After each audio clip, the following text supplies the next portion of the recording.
Losing someone you love is one of the most gut-wrenching experiences a human can go through. It takes us out at the knees, and for some of us, we live there for years and we just kind of hobble through life. And then others go through the pain with intentionality. They learn how to live big, bold, and brave. And so today, our guest is Clint Hatton, and he and his family story is going to inspire you, equip you, and encourage you on how to go through the darkest experience a family can go through of losing a loved one, and yet, as they grieve together, able to experience more joy, more sense of purpose and agency. Thank you, Clint, for being our guest today. Thank you, Dr. Shannan. I am so looking forward to our conversation today. We've been talking about it for a little while, and I've been going into this with a lot of excitement because I think we're going to help a lot of people. I agree. All right. So we're talking about painful moments and how to have courage in those dark hours. So what is your story and how can we learn from it? Yeah, well, I think, when we talk about the word courage, we all know that we need to have courage, right? But it's in some of those really dark times that there's really a new type of demand on it. And so for me, where my story begins, what we're going to talk about today really begins with my oldest son. His name was Gabriel. Gabriel was, all of our kids are special. They're all great. They're all awesome. But he was pretty unique in his own way. And I would say, out of the courageous people that I've encountered in my life, he's definitely at the top of the list. He was a very, very courageous young man from the time he was very young. And so ultimately where his story led was about 8 years old. He got the bug. He wanted to become a pilot. It all started with him going up in a small aircraft with his Uncle Danny, and he got the bug. And, that was the end of it, Shannon. It was crazy because, as a parent, 8 years old, you're thinking, okay, next week you'll want to do something else, but it just never left him. So ultimately, by the time he was in high school, some opportunities came up. He was able to actually start flying through a club that he had joined. Okay. And I think what was crazy, and this was to me one of my first moments of realizing how much courage he had, and then ultimately by the same token how much courage we were going to have as parents, was at just shortly after he turned 16. And so he actually didn't even have his driver's license yet. He only had a permit. Okay. He got up in a plane and soloed for the first time. Whoa. And so I'll never forget it because, it was a summer day. We're here in Texas. You were just outside. It's hot, right? So we're out on the tarmac. Of course, Amaryllis and I, who's my beautiful bride of 20 years, we were not going to miss this for anything, And so we show up and we're standing there on the tarmac. And the way it starts is the instructor, of course, goes up with him first and they talk about whatever they're going to talk about. And then literally they land right in front of you. And the instructor gets out of the plane, shuts the door, waves bye-bye, and steps out of the way, And so I just remember thinking in that moment before he took off, I'm like, man, just the courage that he had to be able to do this, because I think back when I was like 16 years old, there's no way, there's just no way I would have that kind of courage. And so it was exhilarating thinking about that, but it's hot and you can smell the aircraft fuel, all the things that kind of go into your senses, but there's this sense of excitement. And then he takes off. Well, as he's taking off and he's getting up into the air, it's kind of like, I don't know, for your listeners, maybe they're into sports or that kind of thing. You're like rooting on your team, right? So it's like super exciting. And all you can think about is this is amazing. Then he got all the way up in the air and started to circle. And then the thought occurred to me, oh, snap. He's got to land this thing now by himself, And so my courage was challenged immediately with something that we refer to as fear, right? As a parent, I began to think, oh my gosh, and all the terrible thoughts that run through your mind in a millisecond and try to steal that courage from you, And so I literally, as he was coming around and getting ready to land, I found myself just, instead of being courageous, fighting off this fearful thought of what if something goes wrong? And so he comes down and he ends up his first time, lands it perfectly. And I know I'm his dad, but I'm not making this up. It was It was really, really smooth. He liked to joke later that he landed it like butter. What that meant, like no hopping. And so, he was on his way. And so that was something that I'll just never forget in looking at, what courage can look like. And especially coming from this young person who had made a decision about their life, that they had a dream, they had a goal, and they were not going to let fear or anything else get in the way. So ultimately where that would lead us is he ended up getting his license at the age of 17 years old, which is the youngest you can be to become a pilot. And of course, he was a lot of other things too. He taught himself guitar. He was an amazing photographer. So he wasn't just about flying, but flying was his passion. So at that age, and really not even that age, Shannan, really it's just any new pilot, whether they're old or young, it's all about the hours. So he was flying every chance he got. And, we'd gotten kind of used to it. It was just a normal part of life. And then one day on September 23rd of 2019, it was just a normal day. It was a Monday.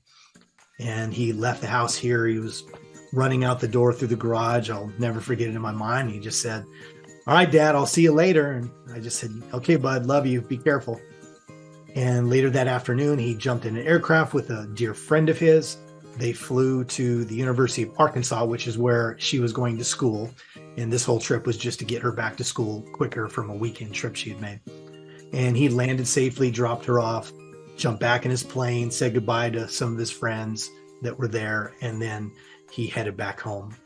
And about 20 minutes into that return flight home, he ran into a unexpected weather system, which the NTSB would later rule after they did their investigation, and lost his way.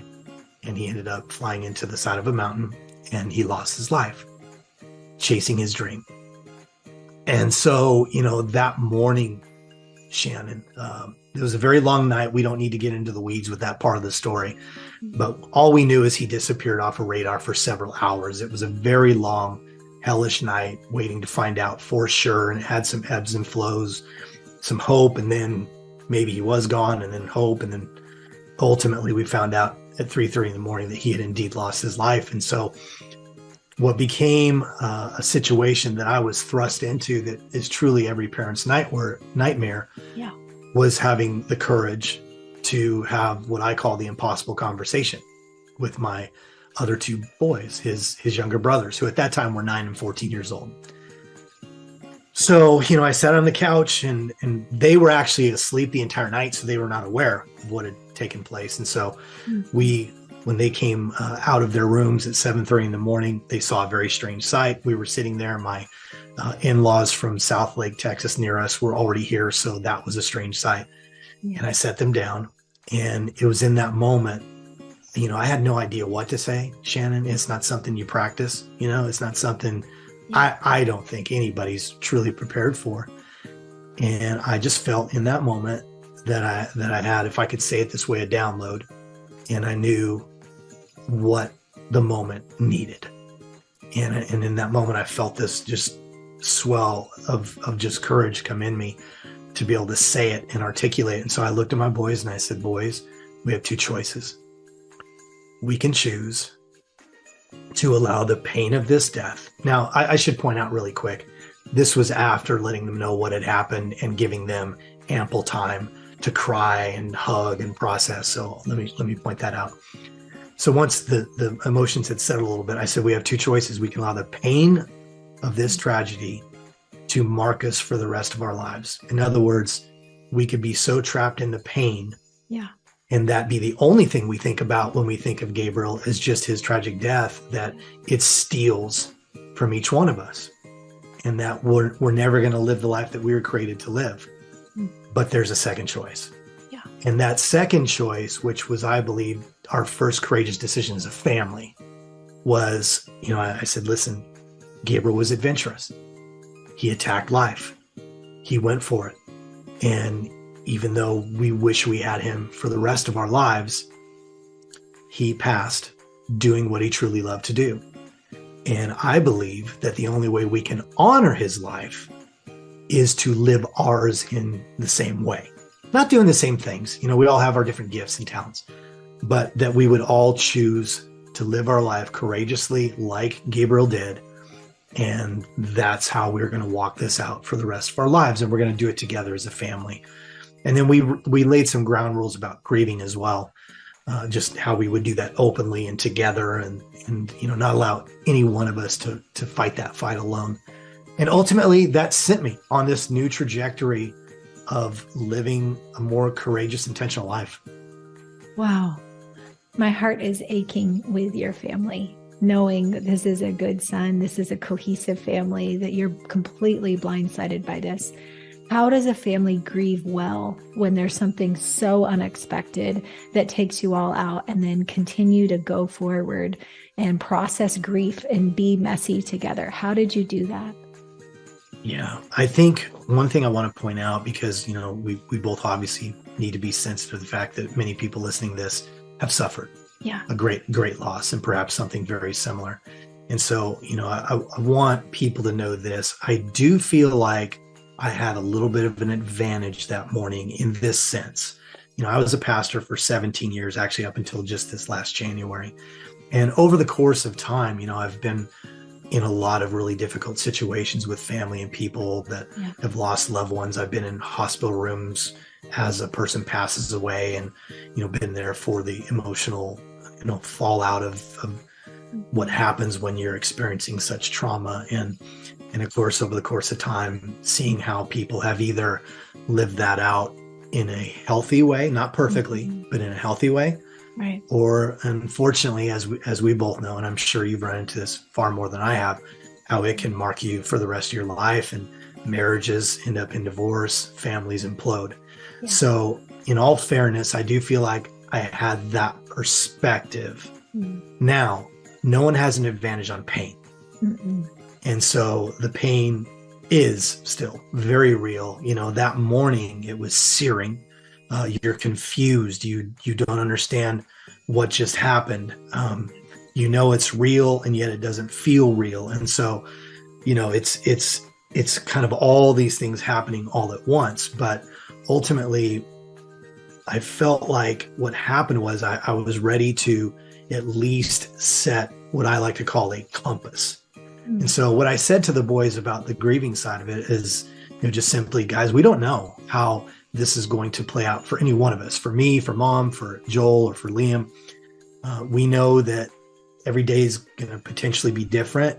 And really early on, perhaps even every hour, you're going through this ebb and flow. I call the first year the shock and awe phase. And I call it that just simply because, and people who have lost someone know this, as you go through a calendar year of all these different milestones where that person was with you, whether it's birthdays, holidays that you celebrate, graduations, those types of things, the first experience of each of those without that loved one is a whole other traumatic situation. Yeah.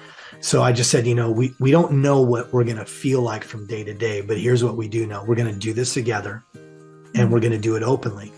And so I effectively gave each one of them permission to feel whatever you were feeling. So, that could be sadness. It could be with tears. It could be perhaps, and the boys were young, so we were careful with the language that we used, but, you could begin to feel like you were slipping into depression and wanting to withdraw from life, and, or even angry. In our household, cursing is not a common occurrence. It's not something that we allow. But I even said at that time, if you're so angry that you feel like you even need to curse, you need to know there's no penalty for any of that. That's good. It's okay. And I think looking back to Shannan as the man of the house, because this wasn't, it's not like I was thinking this consciously as we were going through it.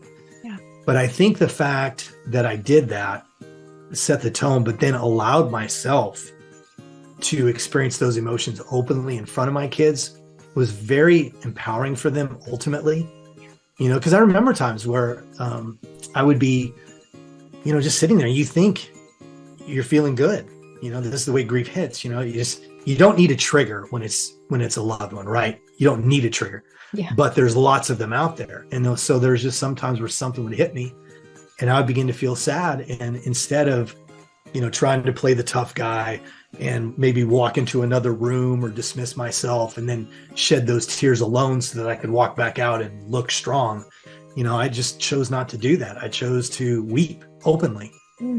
Or if I was frustrated or, angry about it, or whatever it happened to be, I expressed it in front of my boys. And I think ultimately that allowed them to do the same and know that, and same thing for Amaryllis, of course, that, no one was ever wrong. No one was ever right, but it did require something. And I'd love to hear your thoughts on this too, because I know you can hit this from a very, very rich, deep angle that I can't, in terms of the process of the brain and the emotions. But I think what was incredible about that experience was we did it even when there was risk that you could trigger someone else. Yeah. And I think just my opinion, this is what you're going to be able to speak to much better than I can. But I just feel like so many people avoid those courageous conversations because they're afraid that they're going to trigger the other person, or they're afraid, hey, I'm feeling pretty good right now. And if I ask Amaryllis how she's feeling and she's not doing okay, then is that going to drag me back down into that, And so I think those are real things. Yeah. But we chose to push through them anyway. And I remember many times, and it went both ways, where I may observe her and it looks like Amaryllis is having a pretty good day. And then we kind of have our own way of going about it. So it would be something as simple as, how are you doing with Gabriel? And, sometimes it'd be, I'm okay. And then other times it would instantly, set her off into crying and weeping and emotional, an emotional outbreak. And so, but we just allowed that. We allowed that. And I think ultimately that was part of our continued healing process that's worked for us. I'd love to hear your thoughts on that. Yeah, I think it's brilliant. All of us, human nature is to avoid pain, and in my own life as well, right? And so I think that there's such bravery in the modeling that you're describing, especially as a man.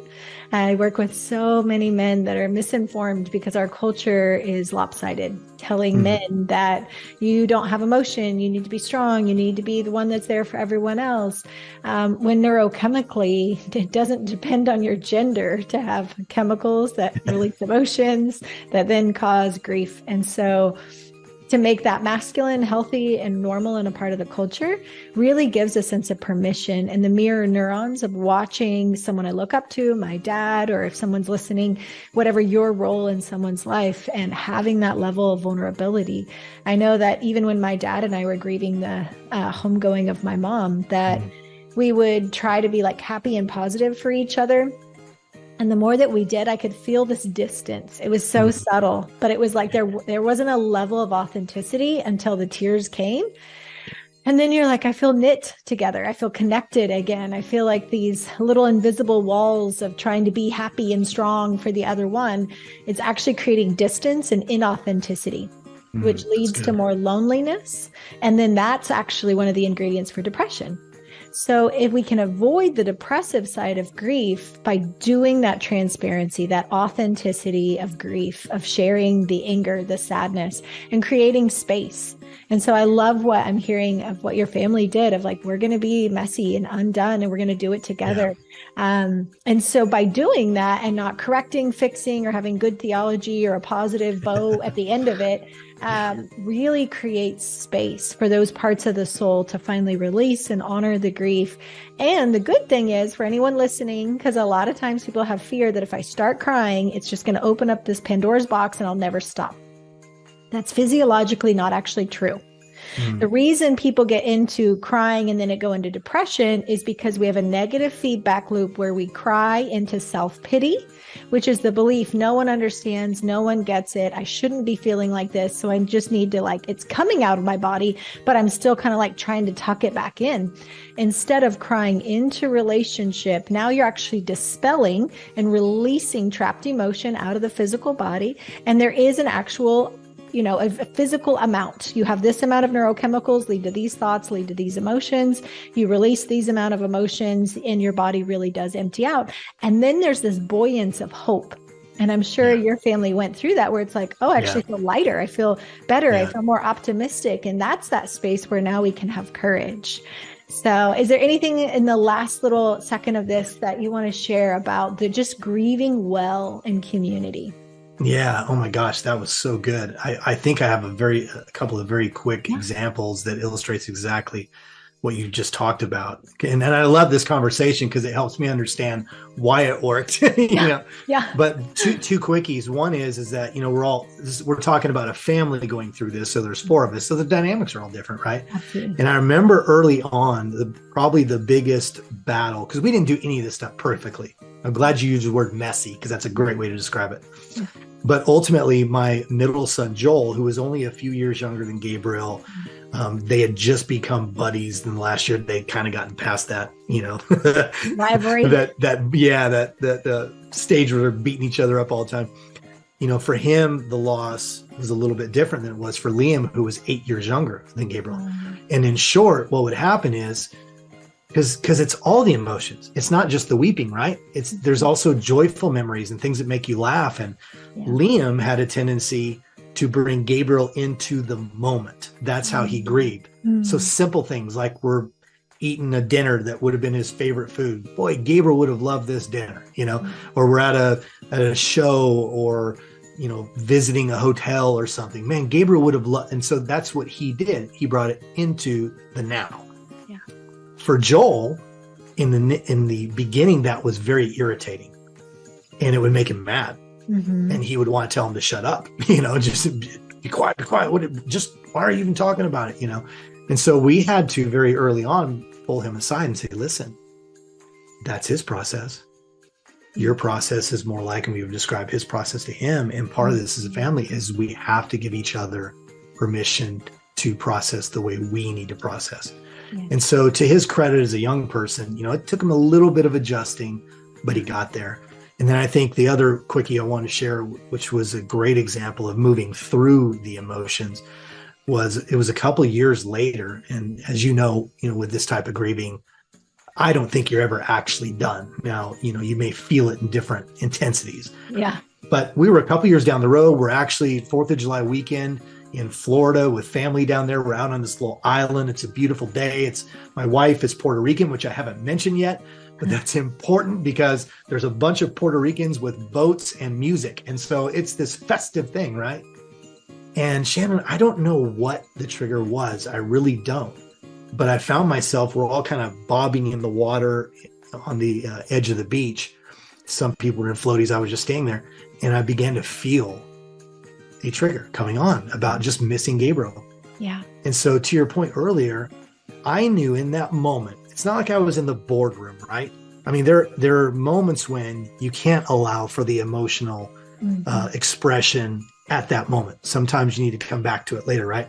But in this case, there was so much activity going on. I literally just distanced myself by going about 20, 30 feet away from where everybody was. Nobody even noticed because they're all having fun.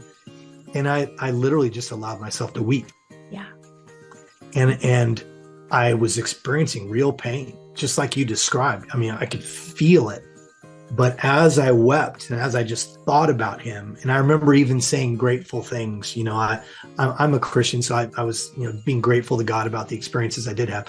And I just wept for probably about 40 minutes, not uncontrollably, just kind of a steady stream.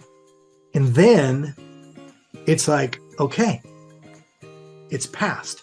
Yeah. And I say it this way. I don't know if this is accurate neurologically, but I've decided, okay, it's time to exchange emotions now. And so I literally went over to the boat where everybody was. By then they were in the back eating, and I exchanged what was sadness for joy. And I began to eat and have fun and celebrate along with everybody else. And I just remember thinking at that time, I'm so glad I did that. Yeah. And so many of us don't, right? We try to hold it in, and it's becoming septic inside the soul. And so it would cause us to be cranky and irritable and not enjoy the present and not have these really sweet moments that we do have that we can savor, even though we don't have that person, that you still have hope and the people around you still need your joy. Not that we're joyful all the time or trying to be strong for everybody, but by doing that maintenance, I love that. And you illustrate that it's like, it really does pass. Like I spend that time, I commit to it. And going back to your son getting irritated, usually that's because anger and sad are actually the same emotion. It's just flip. And so when his brother's talking about stuff, this other child's feeling sad. And so that makes me angry and irritable, and I want to shut it down. So in a lot of families, we shut each other down. And it's out of a place of, I don't want to feel pain. I just want to maintain control of my emotions, control of my environment. I don't want triggers. It's like people that say, I don't have anxiety. I don't have panic attacks. I don't ever get sad or upset. I don't have anger, but their life gets shrunk, right? Like we don't actually allow ourselves to be present with reality, because we just keep micromanaging our world. And that's really unhealthy. And there's a lot of lack of connection and intimacy that those kinds of habits produce. And many families, also, I just love that you're talking about it as a family. Many will sweep it under the rug and just kind of not talk about it. And it's something that's just kind of the elephant in the room, and we just move on. And that's so unhealthy, because even if your child is young, like even in the case of miscarriage, I've had young people that there was a sibling that was miscarried and the family just never talked about it. And they still carry the grief and the sadness, but it was never talked about. So it actually implies shame, because the family system says this should be normal. You should be fine. We don't talk about that. We don't go there. And yet I'm feeling this. So that means there must be something wrong with me, instead of there's something right with me. Yeah. And so honoring that grief, honoring and talking about it, creating space. And I love how your family's like, hey, he needs to process this way. And your irritation is actually letting you know, oh, that's bringing some pain up that I wasn't anticipating. And so I felt out of control of pain surfacing. So then I'm angry and I want to control my environment by getting him to shut up. Yeah. And as a family, we have to create a culture where that it's okay. We talk through those things, and it is messy and imperfect, and we don't have expectations. So how did you guys create normal expectations of it being imperfect and messy, and we're going to do the best that we can as we're all grieving at our own pace?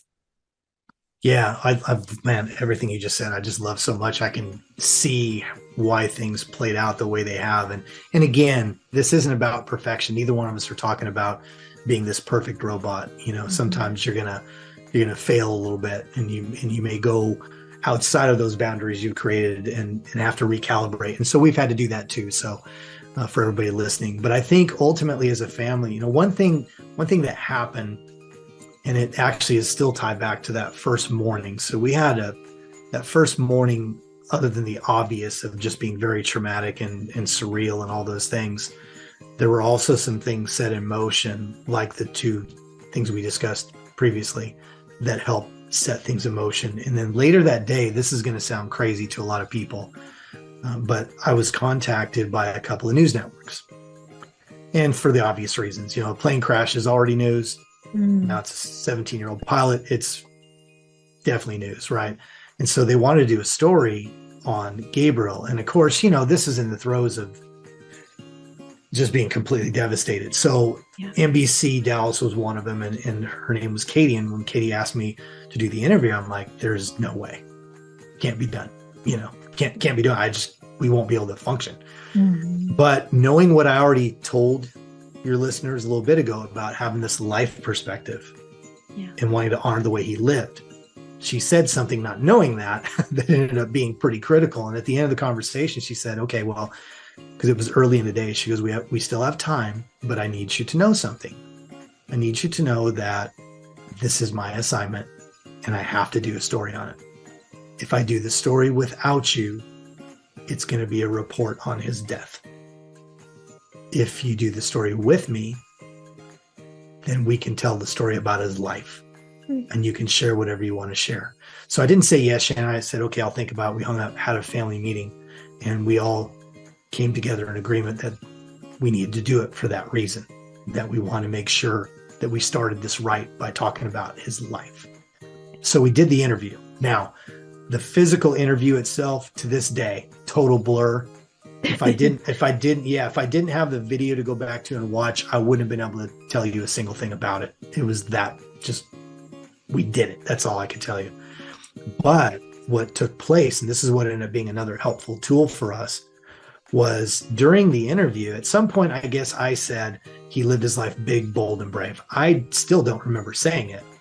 But what she did with that, instead of playing me saying it, she, edited it, made it into about a 3-minute segment. Beautifully done, by the way. She did a great job. And at the very end, as she signed off the segment, she said, Gabriel's parents encourage you to live like Gabriel, big, bold, and brave. Sorry, that still gets me. Yeah. Okay. And there was just something about that, Shannan. It wasn't, I've written a book now that was a couple years later. My company's called Big Bold Brave. None of that. That's a couple of years down the road before that even became a thought. But there was something in that statement that I knew had life on it. And so we use that too, and we're not talking about, we didn't go up and down the hallways, cheering big, bold, brave, big, bold, brave. It wasn't like that. Right. But when we had really tough times, or, because life still went on, right? Yeah.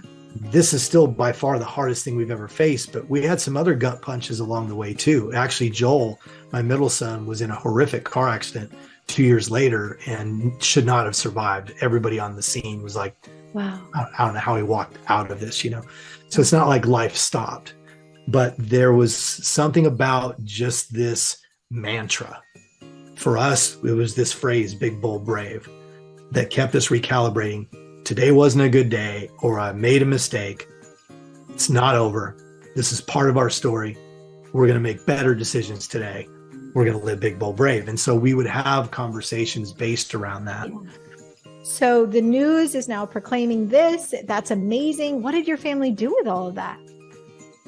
Yeah, I think looking back now, especially, it's been 3.5 years, going on 4 years now, what that phrase in particular did for us, because, we really truly felt the life on it that morning.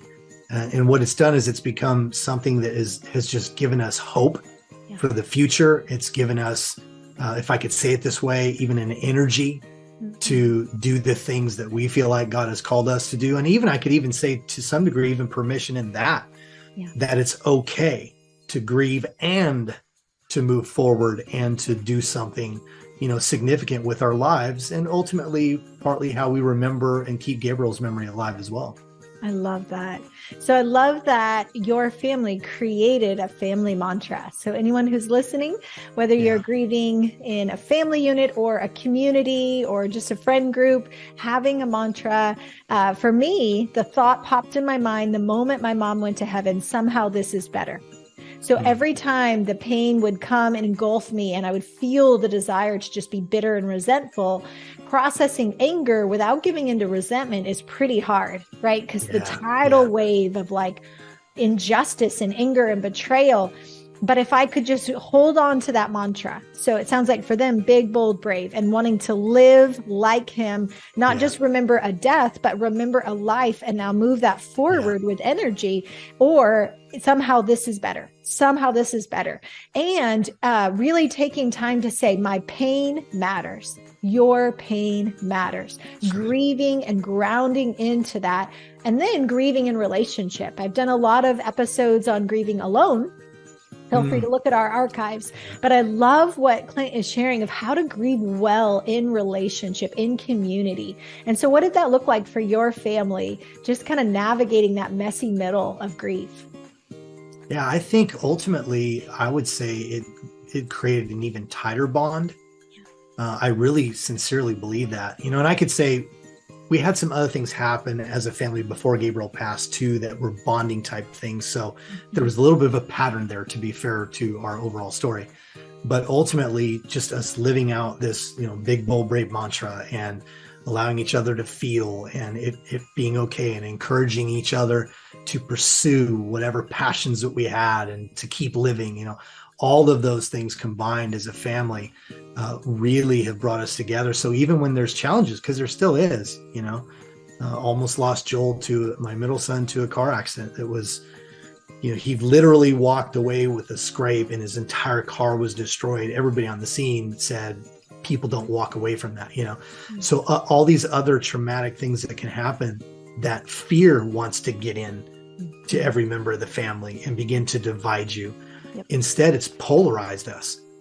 And I really feel like, I don't want any more tests, right? But the truth is, I feel like as a family unit, there's really nothing that can come between us, and that our love has been bonded, and our desire to be a help to one another, to encourage one another, has just gone on steroids. Yeah, I love that. And if you're listening right now and you don't know how to honor your own grief, or how to sit with someone else, or that there's permission, there are people you can talk to. We have therapists at Crawford Clinics, and Clint is a transformative coach. He also has a book and resource on how to live big, bold, and brave. How do people find your book? Easiest way to get the book is on Amazon, although it's available everywhere books are sold. But if you want drop ship immediately, they're the people, right? And then if you'd like to connect with me in other ways about my speaking and coaching and those types of things, just go to bigboldbrave.us and you can find out all things Big Bold Brave and Clint Hatton. I love it. And guys, stay tuned, because next week we're going to drop the episode with Clint, and we're going to talk about how to actually live big, bold, and brave. So this is exciting, to take our grief and our darkest night of the soul moments into forward movement and action that really transforms the world. We live in the now. We grieve, we go through that process, but then we live with hope, because there is a future and there's a reason you're still here. And it matters that you do the healing work so that you're big, bold, and brave for your assignment. We love you guys, and we'll see you for the next episode. Bye. Thank you for investing in yourself, your family, and your team. We are honored to serve you and your vision.